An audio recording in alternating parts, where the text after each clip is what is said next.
The age of hypersonic warfare has arrived in the Pacific as America deploys its most lethal weapon system on Australian soil for the first time. The Dark Eagle missile, capable of striking Beijing from Japan in under 30 minutes, has crossed the ocean as the ultimate warning to Chinese aggression. Simultaneously, Russia and China conduct joint naval exercises, and the US and Australia respond with their own devastating display of military might. And tonight on Gravitas, we are examining how hypersonic missiles are reshaping the strategic balance of power across the Indo-Pacific theater of war. Take a look.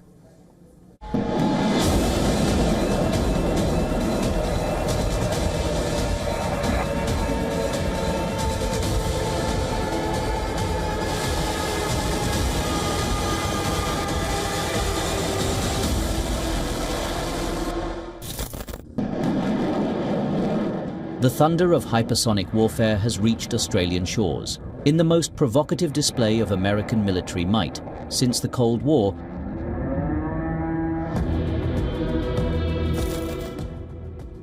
The United States has deployed its devastating Dark Eagle missile system overseas for the first time, transforming Australia's Northern Territory into a launch pad for hypersonic destruction.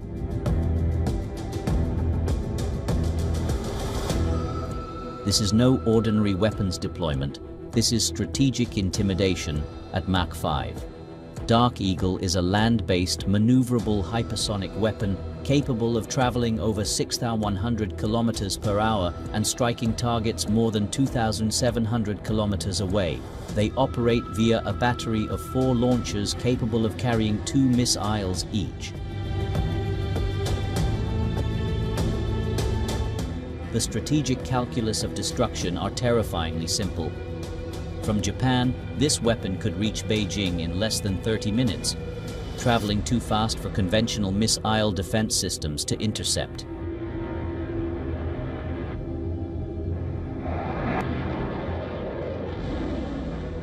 The new missile was tested during Talisman Sabre 2025, a massive 3-week exercise involving more than 40,000 troops from the United States, Australia, and 17 other nations. These massive drills are coinciding with massive drills held by America's adversaries.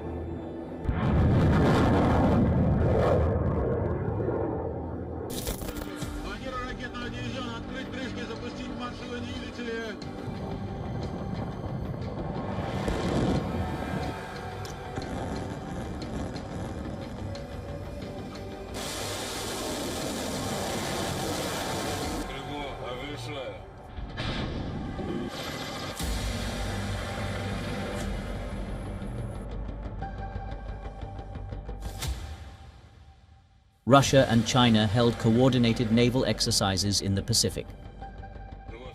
These drills held in the Sea of Japan. Thousands of troops, along with advanced warships, submarines and jets, took part in the joint military drills.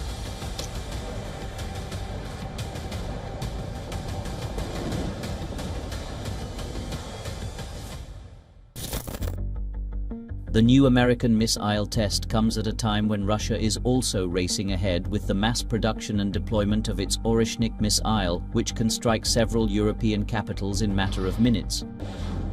The new age missiles like the Russian Oreshnik and American Dark Eagle are designed to strike first, strike fast, and strike undetected, slipping past air defenses and neutralizing high-value targets before a counterattack can even be launched. The shadow of hypersonic weapons now darkens every adversary's calculation, and the world has just witnessed who controls the stopwatch in this arms race. Bureau Report, WION World is one.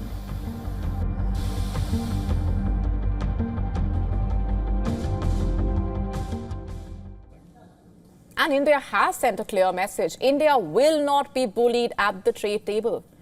Prime Minister Modi has drawn a red line. The livelihoods of India's farmers, fishermen and dairy workers are not for sale. Listen to this. Bharat अपने किसानों के, पशुपालकों के और मछुआरे भाई बहनों के हितों के साथ कभी भी समझौता नहीं करेगा। और मैं जानता हूं व्यक्तिगत रूप से मुझे बहुत बड़ी कीमत चुकानी पड़ेगी, लेकिन मैं इसके लिए तैयार हूं। There's also the question of why India was singled out. Because of China's dominance in rare earth minerals, critical to high-tech industries, and America needs it. For India, this is about more than just economics. The US basically wants access to India's vast agriculture and dairy markets. But that risks upending a labor-intensive sector and alienating the Indian farmer. And they are the backbone of the Indian economy. India has also rejected importing genetically modified foods and remains cautious of dairy imports, sensitive not only economically but also culturally and religiously, given the cow's sacred status. In fact, this is why India's foreign ministry has called Trump's tariff unfair, unjustified, and unreasonable. And analysts agree. They have called it a move lacking logic, filled with double standards. Prime Minister Modi is reportedly preparing for a first visit to China in over 7 years, signaling that India may be rebalancing its global partnerships instead of waiting for America to come around. The president of Brazil, for that matter, has even called for BRICS countries to discuss how to collectively push back against Washington's tariffs. He said he planned to call Prime Minister Modi as well as the Chinese president. The BRICS group also includes Russia and South Africa. Meanwhile, in India, both supporters of Prime Minister Modi as well as the opposition parties are calling on the Indian government to respond firmly to the US tariffs across the political spectrum. And the Modi government has been urged to act with self-respect and dignity. The Indian National Congress Party president, meanwhile, has said, and I'm quoting, India's national interest is supreme. Any nation that arbitrarily penalizes India for its time-tested policy of strategic autonomy rooted in the ideology of non-alignment does not understand the steel frame that India is made of. India's domestic industries, especially agriculture, jewelry, textiles, are reeling. Indian citizens have also criticized Trump's tariff increase, calling it unjustified and harmful.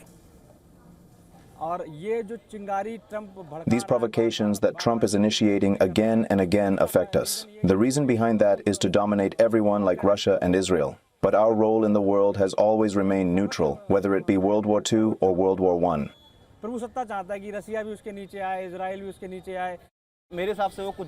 I think Trump's approach seems overly radical, and there was no need to resort to be excessive in this matter. The newly imposed tariffs, supposedly placed due to oil purchases from Russia, seem extreme. Russia has historically been India's evergreen friend, offering considerable support, including in the 1971 war. India is a massive market.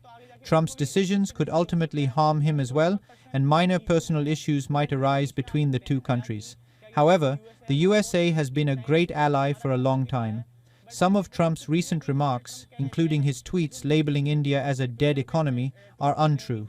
How India is a dead economy? India has grown to become the third largest developing economy. How is it a dead economy?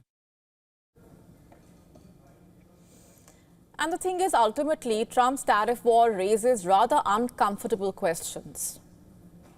Is partnership with the US conditional on obedience? Is neutrality now considered betrayal? Why is Washington so eager to throw away years of cooperation and, in a way, replace it with Cold War-style threats?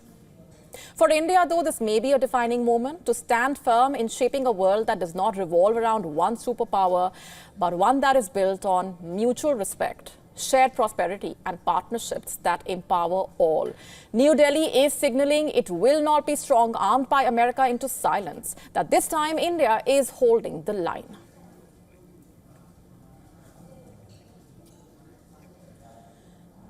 Quad, or the Quadrilateral Security Dialogue, painstakingly built over decades to counter China's expansion, is crumbling under President Trump's trade war assault. Donald Trump has imposed punishing tariffs. Our next story is about something rather concerning. Sample this. In the United States, since January, 212,000 women of age 20 and above have left the workforce. That's a huge number. And this is as per the figures released by the Bureau of Labor Statistics of the United States Department of Labor. But what exactly do these numbers mean? What do they tell us? Is there a larger trend at play here? And what explains this? Why are women exiting the workforce?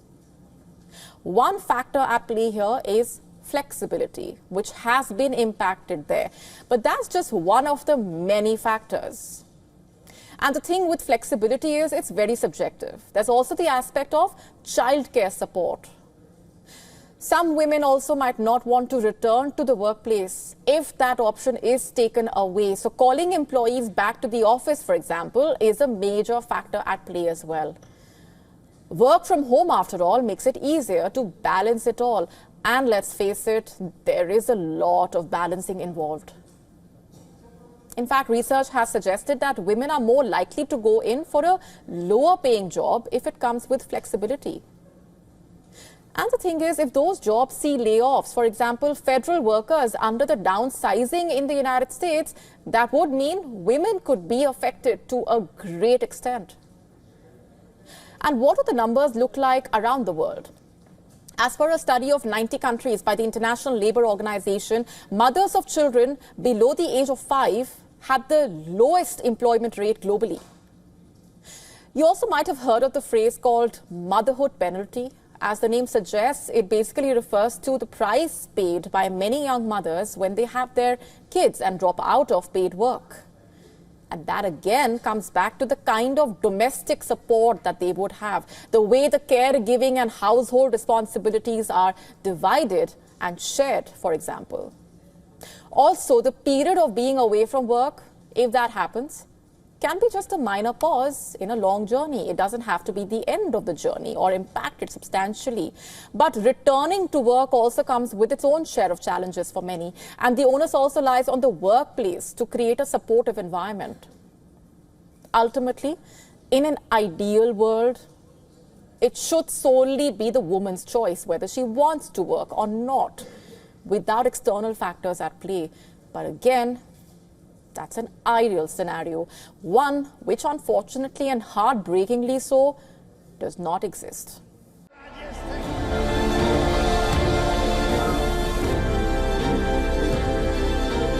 I think he's a good person. I think he had a bad moment, really bad moment.